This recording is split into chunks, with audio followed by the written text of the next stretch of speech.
স্বাগতম জানিয়ে শুরু করছি আমাদের আজকের ভিডিও টিউটোরিয়াল। আজকে আমরা আলোচনা করব ফাইন্যান্সিয়াল রিপোর্টিং কাউন্সিল লিখিত পদের অফিস সহকারী কাম কম্পিউটার মুদ্রাক্ষরিক পদের প্রশ্ন সমাধান নিয়ে।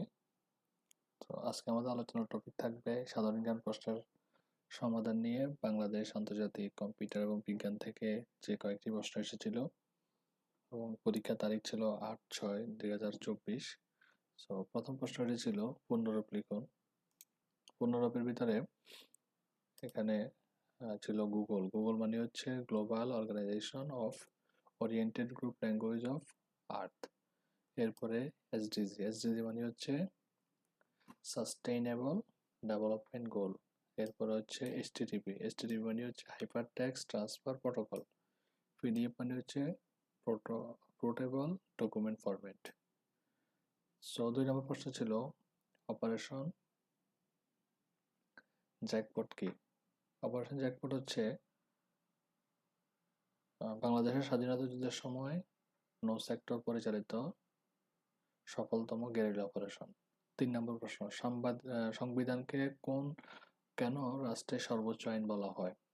বাংলাদেশের সংবিধান রাষ্ট্রের সর্বোচ্চ আইন কারণ বাংলাদেশের সংবিধানের সাথে দেশের প্রচলিত কোনো আইনের সংঘাত সৃষ্টি হলে সেই ক্ষেত্রে সংবিধান প্রাধান্য পাবে, এবং যদি কোনো আইন সংবিধানের সাথে সামঞ্জস্যহীন হয় তাহলে ওই আইনের যতখানি সামঞ্জস্যপূর্ণ ততখানি বাতিল হয়ে যাবে।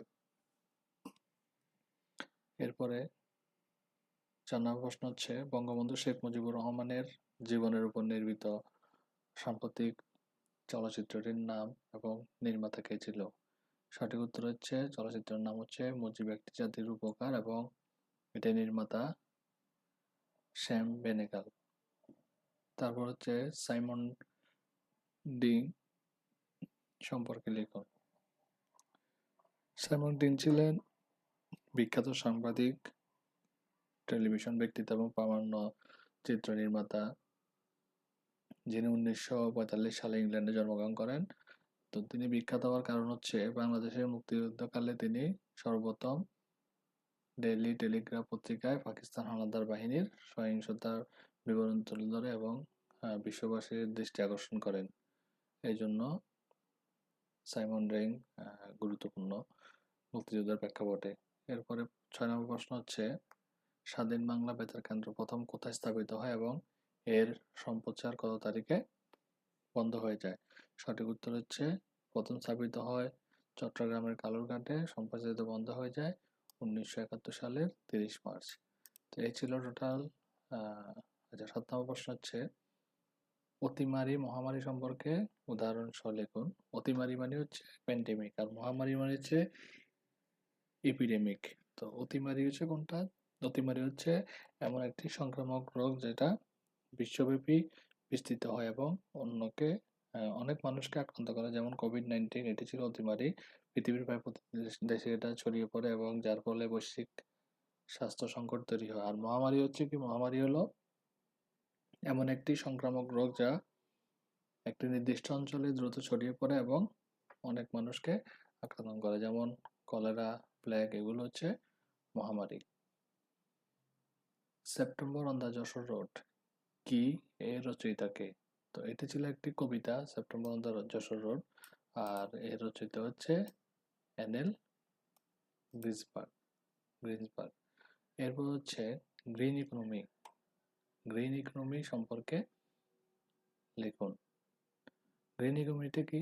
পরিবেশের ক্ষতি সাধন না করে প্রাকৃতিক ভারসাম্য রক্ষার জন্য অর্থনৈতিক উন্নয়নই সবুজ অর্থনীতি। 10 নম্বর প্রশ্ন হচ্ছে 2024-25 অর্থবছরে বাজেট সংসদে উপস্থাপন করেন কে, আর উত্থাপিত বাজেটের আকার কত? তো এটি সংসদে উপস্থাপন করেন হচ্ছে অর্থমন্ত্রী আবুল হাসান মাহমুদ আলী। 2024 অর্থবছরের বাজেটের আকার ছিল 7,97,000 কোটি টাকা। সো এই ছিল আমাদের কাছে টোটাল 10টি প্রশ্ন সাধারণ জ্ঞান অংশ থেকে ফাইন্যান্সিয়াল রিপোর্টিং কাউন্সিল পরীক্ষার। সো ভিডিওটি দেখার জন্য ধন্যবাদ। লাইক কমেন্ট করে আমাদের সাথে থাকবেন এবং আমরা ডিসক্রিপশনে প্রশ্নগুলো দিয়ে দিব, আপনারা ডেসক্রিপশন থেকে প্রশ্নগুলো দেখে নিতে পারবেন। ধন্যবাদ সবাইকে। আসসালামু আলাইকুম।